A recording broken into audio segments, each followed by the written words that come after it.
Muy buenas tardes a todos los miembros de la Sociedad Geográfica de Lima que nos escuchan en uno u otro rincón del país, a los maestros, a los profesores, a los universitarios, a los técnicos, a los estudiantes y a todos los oyentes que nos buscan semana tras semana en la página web de la Sociedad Geográfica de Lima. Y vamos a ver de inmediato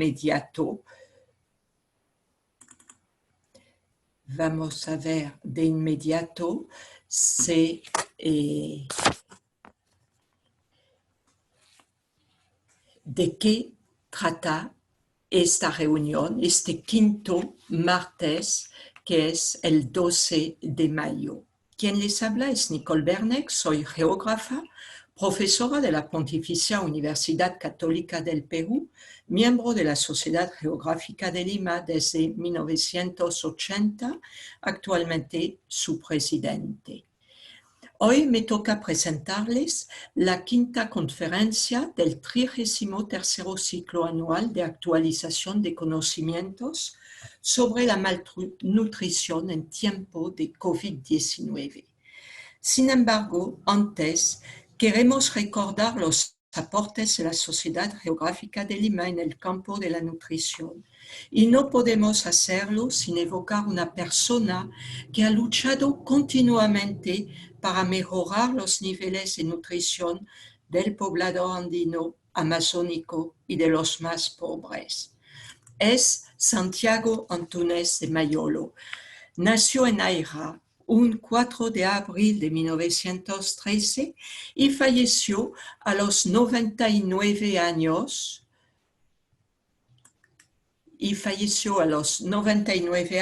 en Lima el 23 de mayo de 2012. Fue político, era abogado, ¿no? Historiador, profesor, investigador peruano. Hizo sus estudios escolares en la Universidad Mayor de San Marcos y luego se graduó en Historia. Ejerció como profesor en su alma mater. A los 25 años asumió el cargo de diputado por Ancash en el Congreso de la República para el periodo 1939-1945, continuando luego hasta 1948 al darse el golpe de Estado por el general Odría. En banca ha sido gerente del Banco Minero y ha sido apoderado general del Banco Central de Reserva. También fue asesor del Ministerio de Agricultura en uno de los más grandes proyectos de la Amazonia, el proyecto Alto Mayo. Fue miembro fundador del Consejo Nacional de Investigación, hoy CONCITEC. Ha sido presidente en 2 periodos y presidente honorario de la Sociedad Geográfica de Lima. Dedicado al estudio de las plantas nativas y de su valor, fue defensor de la biodiversidad y del cuidado del entorno físico y natural. Entre muchas obras, publicó Nutrición en el Antiguo Perú, Regeneración de agua y suelo, Sistema precolombino de previsión del clima, Guía para la planificación familiar. Ha editado 43 volúmenes sobre el Perú y su geografía y 57 volúmenes para la formación de padres y maestros en educación, formación y desarrollo del niño en los periodos más críticos, es decir, desde la gestación hasta los 6 años de edad. Uno de sus más importantes descubrimientos ha sido el Sacha Inchi, planta conocida como el maní peruano y originario de nuestra Amazonia, abundante especialmente en el Valle. Ha sido utilizado desde el tiempo de los incas por sus múltiples beneficios y contó don Santiago Antúnez de Mayolo que lo descubrió cuando él estaba en el Bajo Mayo, en este pueblito de Nueva Cajamarca, porque ahí pudo observar un grupo de aguarunas que consumían a este producto que parecía maní del Inca o maní de los chancas. Él llevó unas cuantas semillas a la Pontificia Universidad Católica del Perú, donde le dijeron que contenía omega. Y luego él hizo ratificar este resultado en Alemania. El sachainchi es rica en fibra y omega y puede consumirse, ustedes bien lo saben y seguramente lo han probado, en aceite, en grano o bajo forma de harina y nutre nuestro organismo y nuestras neuronas. Por eso, en este periodo tan especial, donde el acceso a las bibliotecas no es autorizado, la Sociedad Geográfica de Lima se complace en ofrecer a todos los oyentes el PDF de las conclusiones del libro de Santiago Antúnez de Mayolo sobre la nutrición prehispánica y la contemporánea. Como de costumbre, pueden descargarlas en nuestra página web. Aprovecho la oportunidad para agradecer todo el equipo sin el cual no sería posible esta transmisión de videoconferencia, a la señora Gina Sandoval, al señor Jorge Sosa, al señor Pachas y a la señorita Flor Anglas por su trabajo y su apoyo. Hoy tenemos el gran honor de recibir a un insigne profesional y científico, el doctor Carlos Manuel del Águila Villa, jefe del Servicio de Endocrinología y Metabolismo del Instituto Nacional de Salud del Niño, conocido como Hospital del Niño. El doctor del Águila es pediatra endocrinólogo con maestría en nutrición y doctorado en medicina. Es jefe del Servicio de Endocrinología y Metabolismo del Instituto Nacional de Salud del Niño, profesor principal de Bioquímica, Nutrición y Fisiopatología de la Facultad de Medicina de la Universidad Nacional Federico Villarreal, profesor de posgrado de Nutrición Pediátrica en la UPC, miembro emérito de la Sociedad Peruana de Pediatría y miembro de la Sociedad Latinoamericana de Endocrinología Pediátrica. Tiene múltiples trabajos de investigación publicados en revistas nacionales e internacionales indexadas sobre anemia, desnutrición, obesidad en el niño, entre otros temas. Suele multiplicarse y compartir sus conocimientos en muchas facultades de medicina de nuestro país. Está luchando junto a tantos médicos en estos momentos críticos del COVID-19. Por eso, quiero reiterarle el profundo agradecimiento de la Sociedad Geográfica de Lima, de todos los miembros de la Comisión Administrativa de la Sociedad y el mío propio, por haber aceptado compartir con nosotros sus conocimientos. Lo acogemos con un fuerte aplauso virtual. Muchísimas gracias, doctor del Águila. La palabra es suya. Vamos a realizar esta charla denominada Malnutrición en tiempos de COVID-19. Agradezco a la Sociedad Geográfica de Lima por permitirme estar con ustedes y tratar de hacer un análisis del significado de la malnutrición en tiempos de COVID. Para ello es necesario recordar algunos conceptos que son importantes y que justamente diferencian al niño del adulto. Un patrón de crecimiento normal es la mejor evidencia de que el estado de salud del niño adolescente es bueno. Responde a un potencial genético, se expresa plenamente, pero cuando las condiciones medioambientales son favorables. Entonces, aquí hay que recordar que una manera de evaluar si el niño está sano es si el niño crece. Pero ese niño va a crecer siempre y cuando las condiciones medioambientales le sean favorables en las diferentes situaciones que puedan ocurrir a lo largo de su vida. También es necesario recordar factores condicionantes del crecimiento. El más importante, el genético. Quizás porque es el factor determinante.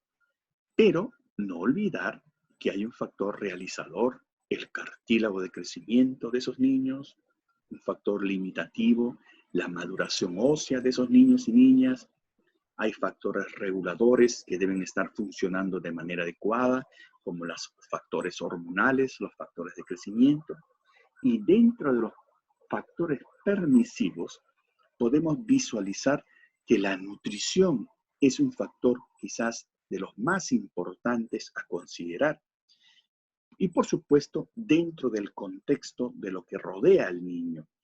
Otros factores psicosociales, factores ambientales, nivel socioeconómico, número de hijos, clima, altitud y otros condicionantes que podemos ir analizando. De igual manera, es importante considerar que hoy en día la nutrición infantil no solamente tiene por objetivo cubrir necesidades nutricionales, evaluando la antropometría, el peso y la talla del niño para que el niño crezca o no crezca, suba de peso o no suba de peso, sino que ahora la nutrición infantil va mucho más allá, además del impacto en el desarrollo, la salud futura, y a eso se denomina crecimiento saludable, es decir, fomentar, propiciar, facilitar que esas condiciones medioambientales favorezcan un crecimiento saludable, es decir, un niño que se convierta en un adulto sano, especialmente sin enfermedades crónicas no transmisibles. Y esa es una parte importante que uno no debe olvidar. No solamente que el niño aumente de talla, sea más alto, más bajo, sino que al final esté sano. Muchas maneras existen de identificar cuáles son esas etapas críticas, las que marcan ese camino del niño hacia un crecimiento saludable. Y todos están de acuerdo que una manera de establecer ese factor, esa etapa crítica, es justamente viendo la velocidad de crecimiento y el riesgo nutricional. Es decir, aquella etapa donde el incremento de velocidad de crecimiento se evidencie, esto va a incrementar los requerimientos nutricionales y esto a su vez incrementar el riesgo nutricional que pueda al final afectar esa velocidad de crecimiento. Esto en términos sencillos implica que en las etapas donde el niño crece a mayor velocidad tiene más riesgo a deficiencias nutricionales. Por ello se identifican la etapa del embarazo, generalmente el segundo y tercer trimestre, los primeros 2 años de vida y la pubertad. Mucho se habla hoy en día de los primeros 1000 días como etapa crítica. Asegurar que ese niño esté bien los 270 días de gestación, asegurar que ese niño o niña pase de la mejor manera su primer año de vida, los 365 días, y por supuesto en el segundo año los otros 365 días. ¿Por qué?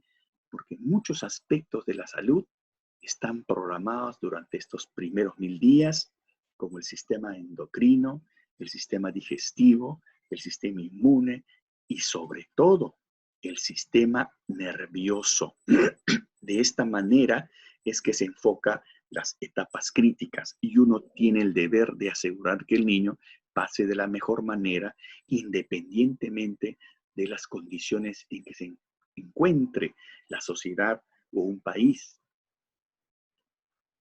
La OMS ha demostrado hace muchos años atrás, cuando realizaba sus curvas de crecimiento, que todo niño, cuando es bien cuidado, y ya vamos a ver qué cosa es un niño bien cuidado, todos los niños crecen de la misma manera.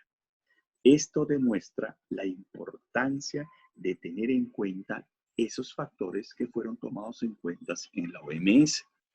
¿Cuáles han sido esos estándares de crecimiento de la OMS que favorecen ese crecimiento saludable?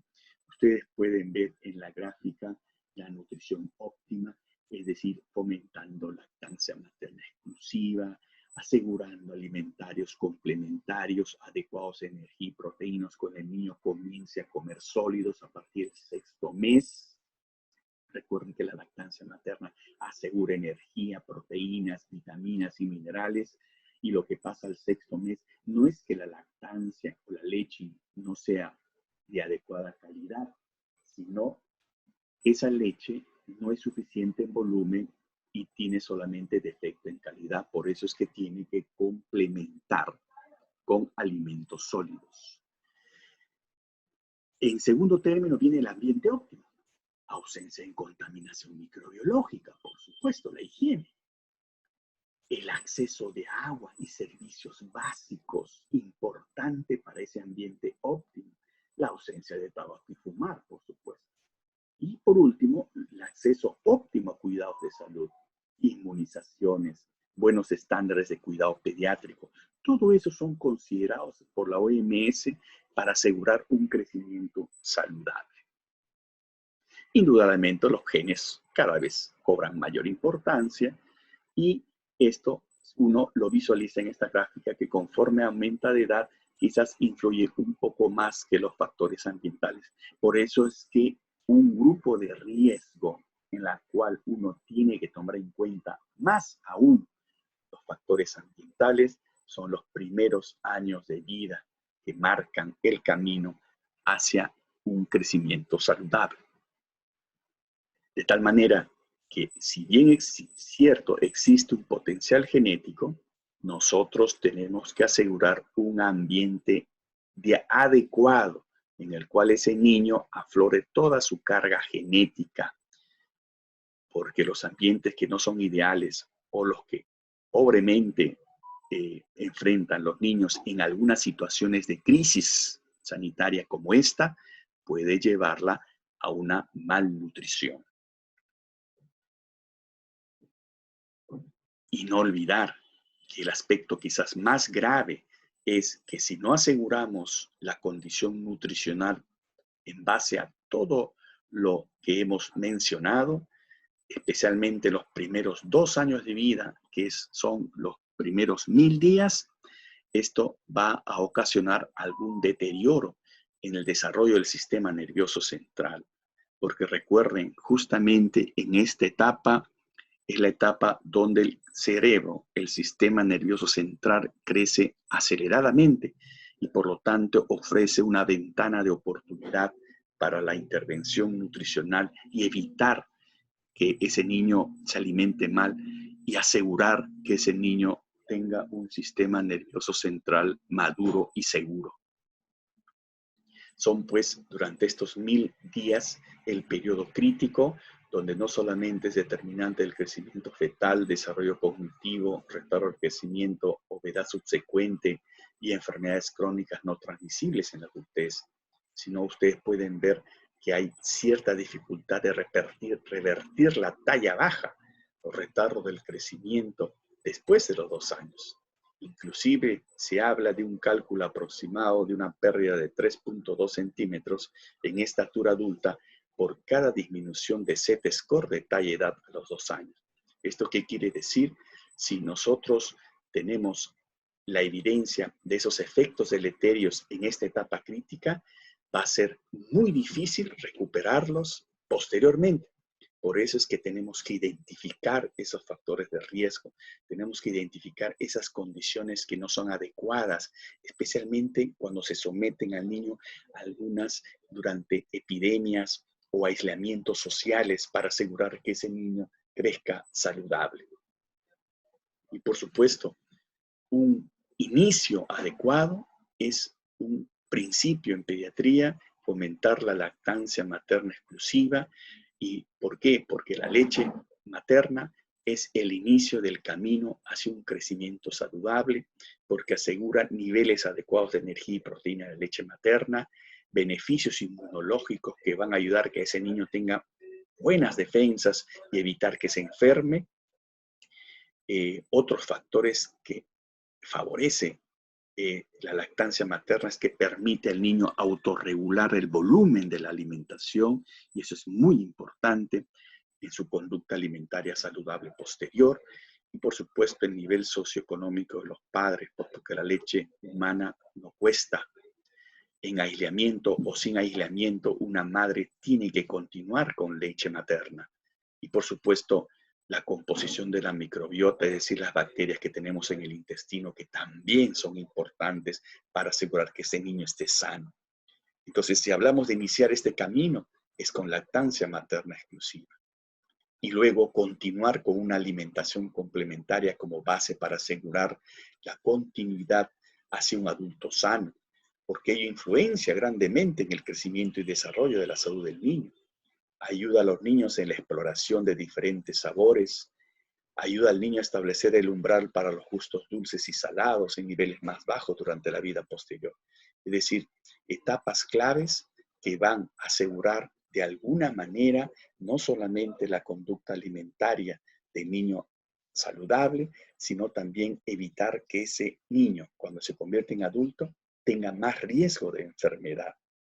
Recuerden, hay muchas condiciones de riesgo que hoy en día se ponen, digamos, se exponen. Por ejemplo, la obesidad, hipertensión, diabetes, que son justamente el personal en riesgo hoy en día en esta pandemia.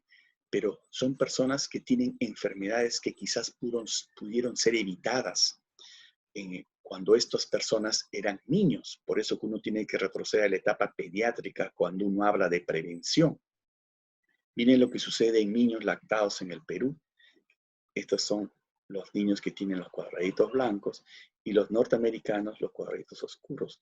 ¿Cuál ha sido siempre el problema en el país? Es que alrededor de los 6 meses, cuando inicia la alimentación complementaria, es que se inicia el deslizamiento de la curva de los niños peruanos hacia abajo.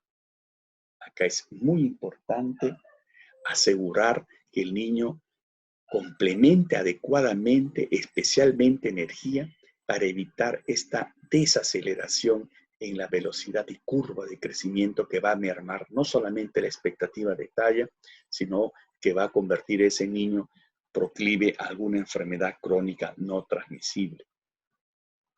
Amén de otros problemas de alimentación que pueden existir normalmente y que se pueden agravar en periodos de crisis, como por ejemplo los preescolares que no tienen hambre a la hora de las comidas, quizás por una conducta alimentaria no saludable. Imagínense a un niño en aislamiento social si tiene estos problemas además, o de repente mala conducta alimentaria en la cual el niño termina las comidas muy rápida, o los niños melindrosos, quisquillosos para comer, es decir, los picky eaters, que son también otro problema dentro de la familia, el 33% que evidencia selectividad para con los alimentos o comida.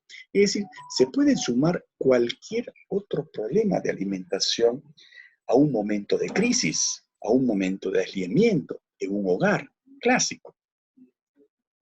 Por ello es importante, si nosotros somos un país con un estado nutricional aún todavía deficiente, ¿no? Porque si bien es cierto, nosotros si hablamos de malnutrición, tenemos que hablar de dos puntos de vista. La malnutrición por defecto, que es la desnutrición crónica, y la malnutrición por exceso, que es la obesidad. ¿Cuánto de malnutrición se ve afectada? Es decir, ¿cuánto repercute la pandemia? ¿Cuánto repercute este aislamiento social en esta desnutrición crónica, en el estado de obesidad de los niños peruanos? Eso es fruto de un análisis. ¿Por qué? Porque si bien es cierto, los niños están menos proclive a la infección del virus por el COVID-19, no podemos dejar de cuidarlos, porque existe todavía un problema marginal, este problema de la desnutrición que ustedes pueden ver en este mapa, ¿no? Es mejor verlo en mapa, porque cuando uno habla del estado nutricional y uno hable de una media de cuánto está el país desnutrido, obeso, es mejor focalizar el problema, porque focalizando el problema podemos focalizar las estrategias de prevención del estado de desnutrición. Y ustedes pueden ver aquí en la leyenda los porcentajes según los colores y pueden ver que si bien es cierto, ha bajado la desnutrición, todavía tenemos como problema algunas zonas, que algunas de ellas coinciden con zonas aún prevalentes de COVID-19, como el caso de Loreto y todos sus problemas actuales. ¿Se imaginan que por encima de eso estemos dejando de de tomar importancia la condición nutricional de esos niños durante esa pandemia? Recuerden que la desnutrición es una enfermedad social con componentes biológicos, pero es una enfermedad social, es un proceso patológico, sistémico, inespecífico, por deficiente utilización de nutrientes por la célula, potencialmente reversible, con variadas manifestaciones clínicas y diversos grados de gravedad, pero es una enfermedad social, cuyas causas se pueden agrupar en deficiencias de ingestión, absorción o utilización de nutrientes, situación de consumo, pérdida de calorías, incremento de requerimientos, individuos con propensión a enfermedades. Y acá la pregunta, ¿el aislamiento social actual de nuestros niños en el Perú está de alguna manera afectando su estado nutricional? ¿De alguna manera está incrementando la desnutrición en niños? ¿De alguna manera estamos facilitando una población en riesgo a largo plazo de algún otro problema de salud?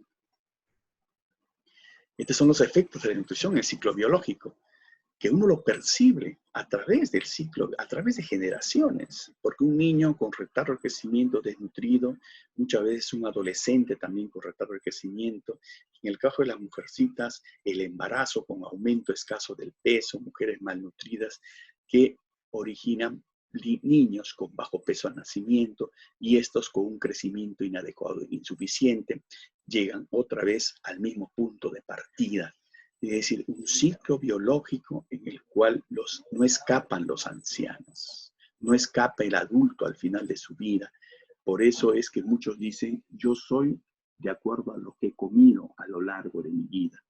Entonces, es muy importante tomar este aspecto, que si bien es cierto, es una población que probablemente no tenga riesgo mayor de COVID los niños, pero sí tienen muchos otros riesgos colindantes y que deben ser tomadas en forma paralela para plantear estrategias de prevención. Del mismo modo, el exceso de peso, uno podría pensar, bueno, estamos con niños que en aislamiento social le damos de comer, hay menor actividad física, hay una sobrealimentación, aumentamos la obesidad de niños, etc. Es cierto que el problema de la obesidad ha ido en aumento, en el 2015 al 2019, en algunas zonas que en otras. Por eso es importante focalizar las prevalencias del estado nutricional en niños en el Perú, no generalizar, porque focalizando, y eso les vuelvo a repetir, focalizando los problemas, uno puede focalizar las estrategias que sean más pertinentes. Recuerden que en el Perú el estado nutricional de la población tiene la tendencia epidemiológica de mejora en sus condiciones socioeconómicas, lo que favorece la disminución de la desnutrición, pero se observa un incremento de la obesidad. Esa es la tendencia epidemiológica de todo país en la cual mejora sus condiciones socioeconómicas. De tal manera que puede haber en situación intermedia como la nuestra, en donde puede coexistir la desnutrición crónica, el sobrepeso y la obesidad en los niños peruanos, siendo uno de los factores más importantes los cambios en la dieta y estilos de vida ocasionados por la urbanización y desarrollo económico. Todos sabemos cuáles son esos factores de riesgo. Hay factores genéticos, por supuesto, hay factores epigenéticos y conductuales, pero están los factores ambientales, que son lo que nosotros debemos analizar en esta perspectiva actual. Los factores conductuales y ambientales son más fácilmente modificables durante la infancia. Por ello son el foco de la intervención clínica. De ahí la importancia de identificar factores de riesgo de obesidad en la población pediátrica. Lo sabemos, los antecedentes familiares, los malos hábitos de alimentación y el sedentarismo, entre otros. Pero hoy en día cobra mucha importancia ver qué otros factores ambientales hacen que ese niño pueda afectar su estado nutricional. Por eso que la profesora Henrietta Fore, directora ejecutiva de UNICEF, nos habla de una malnutrición oculta durante la pandemia del COVID. Es decir, nos dice que no dejemos que los niños sean víctimas ocultas de la pandemia del COVID. ¿Y por qué víctimas ocultas? Porque no son niños, no es una población que esté en riesgo mayor al COVID-19, como ustedes saben. Pero eso no significa que dejemos al lado a estos niños en las estrategias de combate contra el COVID-19. No contra el virus, sino para evitar su merma en el estado nutricional. El 99% de los niños del mundo vive con algún tipo de restricción del movimiento relacionado con la pandemia. Y eso ya ustedes imaginarán que afecta a su estado de salud. El 60% vive en países en aislamiento total o parcial.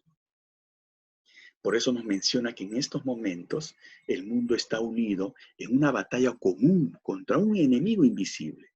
Sin embargo, mientras centramos toda nuestra atención en encontrar el modo de evitar o tratar el COVID, estamos dejando a un lado las graves consecuencias, las repercusiones ocultas a las que tendremos que hacer frente mucho después de la presente pandemia. Muchos mecanismos de desnutrición hay, por supuesto, si es que un niño está afectado por enfermedades respiratorias crónicas, ¿no? Como la disminución de la ingesta, aumento de los requerimientos, aumento de la pérdida, disminución de la utilización. Es decir, todo eso lo sabemos, que se agrava más, por supuesto, si un niño se infecta, pero eso no quita la idea de que uno tenga que tener en consideración, aún no sean los de mayor prevalencia, a los niños para que sean parte de la estrategia de prevención, no tanto contra el virus, sino las consecuencias ocultas que pueda haber. Y uno puede visualizar cuáles son esos factores de riesgo sobre la alimentación durante el aislamiento sanitario. Refugio inadecuado, falta de privacidad, hacinamiento. ¿Cuántos viven en una sola habitación? Escasez de agua y saneamiento.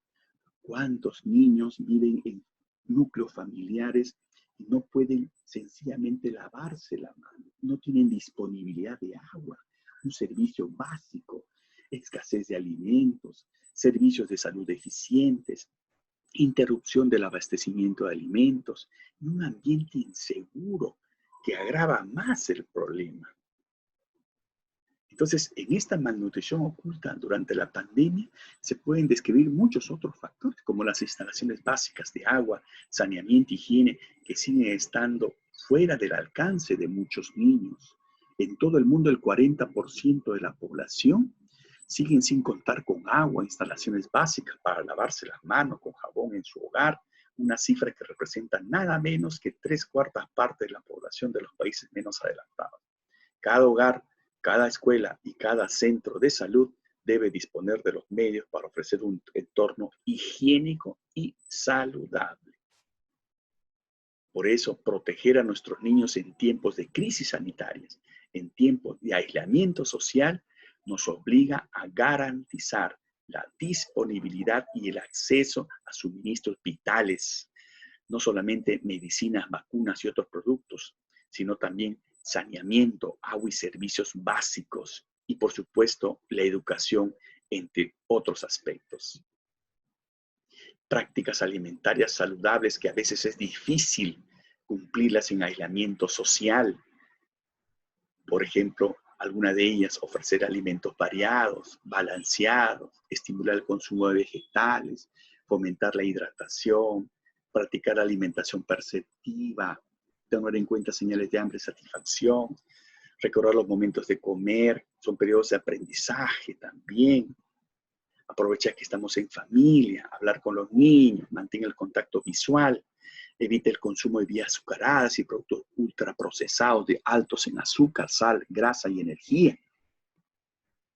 Muchos saben todo lo que tenemos que hacer y los nutricionistas nos dicen claramente esas estrategias en nutrición pediátrica, adecuar energía y proteínas, fomentar la lactancia materna, vigilar ese niño que siga creciendo y desarrollando y por supuesto la educación nutricional a la familia en estos tiempos para que comprendan que aún en estas dificultades podemos seguir adelante. Por ello, recordemos condiciones mínimas para asegurar un crecimiento saludable, nutrición óptima, ambiente óptimo, acceso óptimo, cuidado de salud. Y la nutrición óptima, comenzando con la lactancia materna exclusiva, especialmente los 6 meses, y si pueden continuar hasta los 2 años, sería ideal. Y no olviden los alimentos complementarios, el ambiente óptimo, con las indicaciones que se dan en estos momentos para evitar la contaminación microbiológica, el acceso a agua y servicios básicos. ¿Cuántas poblaciones urbanas marginales no disponen de este servicio? Fundamental, ausencia de tabaco y fumar, y la familia funcional. Una familia funcional, por supuesto, es el ambiente como requisito indispensable para favorecer que este niño crezca en un ambiente adecuado. El acceso óptimo a cuidados de salud, inmunizaciones, buenos estándares de cuidado médico pediátrico. Y finalmente, a los padres de familia les dejo estos principios básicos en los niños para favorecer una conducta alimentaria saludable, mantener límites adecuados. Los padres deciden dónde, cuándo y qué come el niño.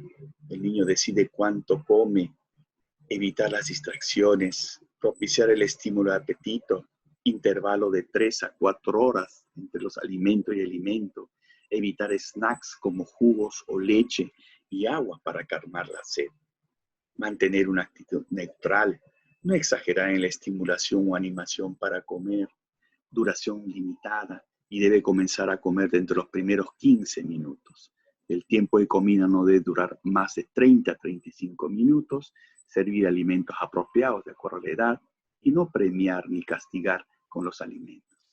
Fomentemos una conducta alimentaria saludable desde la niñez para que lleguen estos pequeños a ser adultos sanos y tengamos en consideración que si no son una población en riesgo, es cierto no dejarlos al lado dentro de las estrategias de prevención durante una pandemia o durante el aislamiento social.